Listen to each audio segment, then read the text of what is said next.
Magandang tanghali sa inyo mga kalapatids. Welcome to my YouTube channel. Kung bago ka lang sa aking YouTube channel, please subscribe, like and share at pindutin na rin ang notification bell para updated tayo sa mga susunod na videos. So for today's video mga kalapatids, sabihin ko sa inyo kung ano yung hinahalo ko sa patuka na tsak kaya naman ng budget kung sakaling walang budget na pambili ng probiotics. So wow naman! Wow! Kung sakaling walang budget na pambili ng probiotics, so yun, pwede natin ihalo mga kalapatids. So yun mga kalapatids, magbabalik ako. We'll be right back, promise. A few moments later. Mga kalapatids, welcome back ulit. So yun mga kalapatids, no, bali ito yung ginagamit kong patuka. Yung ginagamit kong patuka mga kalapatids. Ito ay fly high mga kalapatids, fly high. So ang ginagamit kong o pinanghahalo ko sa fly high, sabihin ko sa inyo. So ito, langis po ito. So ayan, langis. Bali hinahalo ko to sa patuka. So nasa sa inyo po yan kung ano po yung diskarte ninyo. So bali, kaya ako sinasabi sa inyo, subok ko naman. So ilang months ko naman ng gamit at tawag dito, makikita mo doon sa mga balahibo ng mga alaga natin, talagang makinis. Tapos nakakatanggal din ito nung kung sakaling may mga tawag dito, kung sakaling merong sugat-sugat yung mga ibon natin, mapapagaling din nito langis ng nyog. Bali langis po ito ng nyog, no? So lulutuin nyo na lang. At least kung wala kayong budget na pambili ng probiotics, pwede naman natin gumamit ng nyog, yung langis nun. So bali ginagamit namin din to sa sa aso. Bali nahalo din namin do sa dog food nila, kasi dati may sugat yung aso namin.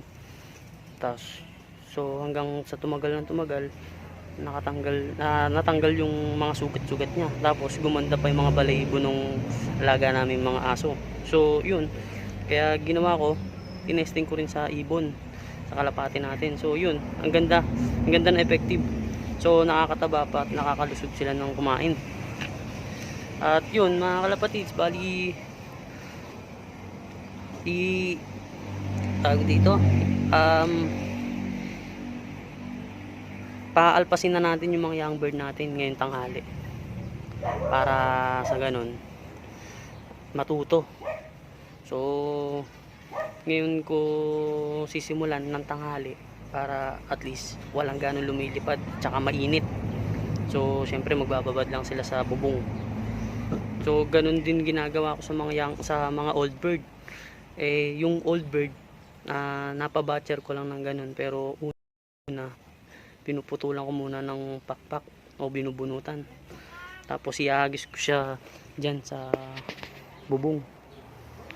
Yan, ihagis ko yan sa may bubong. At yun, hanggang sa mapabatcher ko siya. Bali medyo hirap ditong sa paglanding, medyo mapuno kasi mga kalapatids. Yan, kita naman mapuno. So yun, pag ginahagis ko naman sila sa bubong, natututo naman sila. So samahan nyo ako at papalpasan ko na yung mga inakay natin, mga young bird. A few moments later.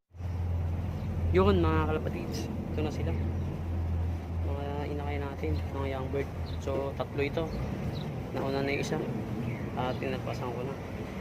So yan, para masinagan din ng araw, para at least magkaroon ng vitamins kahit pa paano.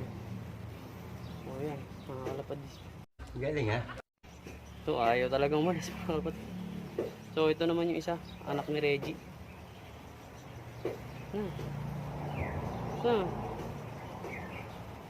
Ayaw talaga mga kalapad.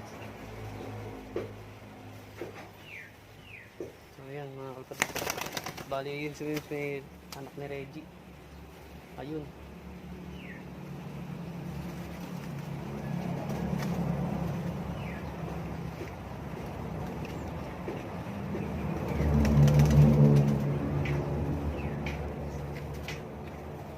So yun mga kalapatids, ayaw bumaba talaga. Mahihain mga kalapatids. So yun mga kalapatids. Gandang ibon. Mga nasa tatay. Kaya pa lumipad. Yun mga kalapatids. Bali ito. Ayan yung bandera natin mga kalapatids. Pero hindi na sa kalapati ngayon yan mga kalapatids ha. Hindi na sa kalapati yan. Baka akala nyo sa kalapati pa yung bandera na yan. Dati pwede sa kalapati yan. Ngayon hindi na. Wow naman! Wow! At alam nyo ba kung saan, kung kanino yun? Para sa akin po yun. Tuwing Monday nagpa-plug ceremony ako. Bisit. So hindi, joke lang, para sa kalapati yan. Pero ewan kung tawag dito, kung gumagana pa yung tactic na yun o yung diskarte na yun, kung sa plug na yan, kung nakakabalik pa rin o hindi. So yun, hanggang dito na lang tayo sa ating YouTube channel. At subscribe na, like and share, at lagi kayong mag-iingat. God bless sa inyo. Bye.